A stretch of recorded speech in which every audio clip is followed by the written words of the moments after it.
ఆలయ అర్చకుడిపై దాడి కేసులో దర్యాప్తు ముమ్మరం చేశారు. వీరరాఘవరెడ్డి రిమాండ్ రిపోర్టులో కీలక అంశాలను ప్రస్తావించారు. తనకు తాను శివుడు అవతారమని నమ్మించాడు. రామరాజ్యం పేరుతో దోపిడీ చేస్తున్నారు. వీరరాఘవరెడ్డికి గతంలోనూ నేర చరిత్ర ఉందని పోలీసులు చెబుతున్నారు.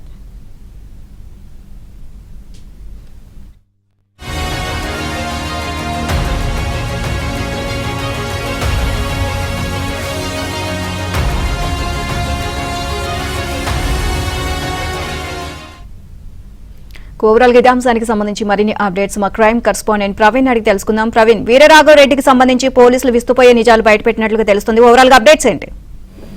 రామరాజ్యం పేరుతోటి స్థాపించి అనేక మందిని తప్పుదోవ పట్టిస్తున్నటువంటి వీరరాఘవరెడ్డి కేసులో ఇప్పటికే సంచలనమైనటువంటి విషయాలు బయటపడడం జరిగింది. రిమాండ్ రిపోర్ట్ లో కూడా చాలా కీలకమైనటువంటి అంశాలను ప్రస్తావన చేశారు. చిలుకూరు బాలాజీ ప్రధాన అర్చకులుగా ఉన్నటువంటి రంగరాజన్నపై దాడి తర్వాత అతన్ని అదుపులోకి తీసుకోవడం జరిగింది.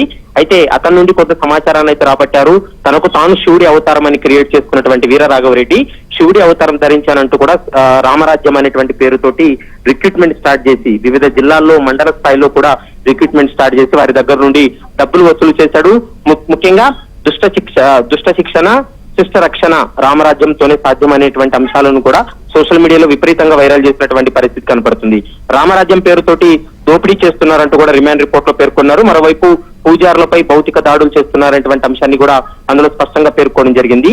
వీరరాఘవరెడ్డిపై 2015, 2016లో కూడా రెండు ప్రదేశాల్లో 2 కేసులు కూడా ఉన్నటువంటి సందర్భం కనపడుతుంది.